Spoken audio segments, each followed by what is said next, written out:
मुस्कान अपने माता पिता की सबसे छोटी बेटी थी। देखने में सुंदर, गोरा रंग, शर्मीला स्वभाव, संस्कारी आचरण उसके व्यक्तित्व को आकर्षक बनाते थे। मुस्कान का संयुक्त परिवार था। उसके पिता का बड़ा व्यवसाय था, तो उसके लालन पालन में कोई कमी नहीं रखी गई थी। घर में सबकी लाडली थी वो। अपने दादी बाबा की चहेती, माँ की जान, चाचा चाची की दुलारी और अपनी भाभी की सहेली। मुस्कान की दीदी की शादी हो चुकी थी, वो भी अपनी छोटी बहन पर जान लुटाती थी। मुस्कान MBA कर रही थी, वो नौकरी करना चाहती। उधर मुस्कान की माँ कई सालों से बीमार रहती थीं, तो वो चाहती थी कि जल्द से जल्द बेटी की शादी कर दे। भगवान ने उनकी प्रार्थना सुन ली। मुस्कान के लिए एक बहुत अच्छा लड़का मिला और शादी पक्की हो गई। अधीश एक संस्कारी लड़का था। जैसा मुस्कान ने सोचा था बिल्कुल वैसा ही। मुस्कान के परिवार वाले बहुत चिंतित थे कि इतने लाड़ प्यार में पली बच्ची कैसे ससुराल में जिम्मेदारी निभा पाएगी। डर तो मुस्कान के अंदर भी था कि नई जगह कैसी होगी, नए लोग कैसे होंगे, पर वो थोड़ी आश्वस्त भी थी क्योंकि वह अपने घर में अपनी भाभी का सम्मानित स्थान देखती थी कि उसकी माँ, पिता और घर के अन्य सदस्य उसकी भाभी का बहुत ध्यान रखते थे। यही भाव मुस्कान के मन में अपने भावी ससुराल के लिए था। मुस्कान की माँ की तबीयत की वजह से शीघ्रता से विवाह का निर्णय लिया गया और मुस्कान पहुंच गई अपने नए सफर की मंजिल पर। अधीश और उसकी बहन तनु मुस्कान का बहुत ख्याल रखते। ससुर का भी बहू के प्रति बहुत वात्सल्य था। वो मुस्कान को अपनी बेटी मानते थे।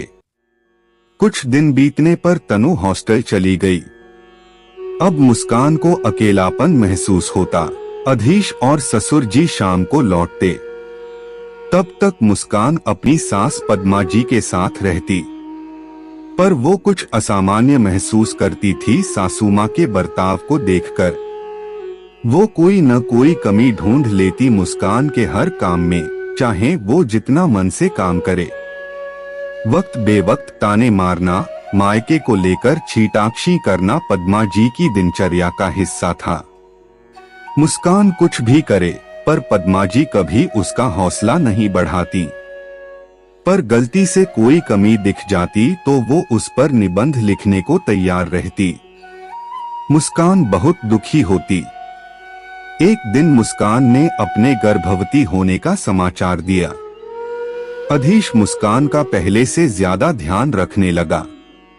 मुस्कान कमजोरी महसूस करती, उसको चक्कर आते, उठने का जी न करता, फिर भी वो हिम्मत करके किचन में जाती तो पद्मा जी अपने समय के नियमों का बखान करने लगती। मुस्कान जब खुद ममता की चौखट पे खड़ी थी, उसकी अपनी माँ चल बसी। टूट सी गई थी वो। इस समय उसे सबसे ज्यादा प्यार और देखभाल की जरूरत थी। उसने कई बार अपनी माँ की परछाई सासू माँ में ढूंढना चाही, पर पद्मा जी अपनी घटिया सोच पर अडिग थीं कि बहू कभी बेटी नहीं बन सकती। उन्होंने कभी बहू का मन नहीं जानना चाहा, अपने फैसले थोपती रही और बेचारी मुस्कान मन मसोस कर रह जाती।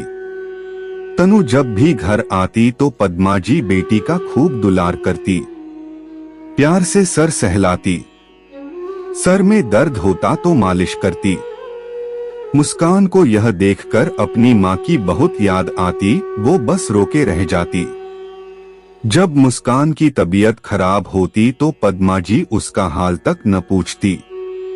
उसके ससुर जब भी बोलते कि तू हमारी बेटी है, तो पद्मा जी तुरंत याद दिला देती कि बहू बेटी नहीं बन सकती। धीरे धीरे मुस्कान को इन बातों की आदत पड़ चुकी थी।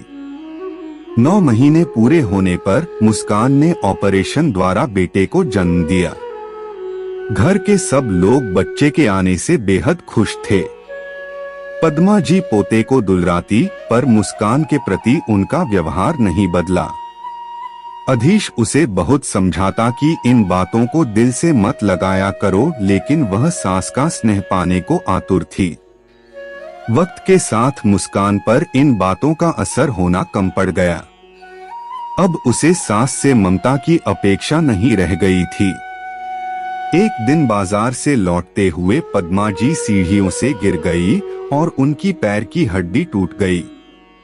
मुस्कान ने पूरा घर जिम्मेदारी से संभाला। तनु अपनी पढ़ाई के चलते घर नहीं आ पाई। वो फोन पर अपनी माँ का हालचाल लेती रही। अधीश और ससुर जी अपने कामों में व्यस्त हो गए। मुस्कान ने अकेले घर का काम, बच्चे का काम, पद्मा जी को समय पर दवा, पानी, खाना, नहलाना, हर बात का ध्यान रखते हुए बहू होने का फर्ज बखूबी निभाया। पद्मा जी अपने कमरे में आराम कर रही थीं कि तभी मुस्कान उनको दवा देने आई। तभी पद्मा जी बोली, बेटी जरा मेरा मोबाइल चार्जिंग में लगा दो। मुस्कान अवाक रह गई। ये सुनकर वो अचंभित खड़ी, अतीत की यादों में खो गई जब वो बेटी बनने के लिए तरसती थी।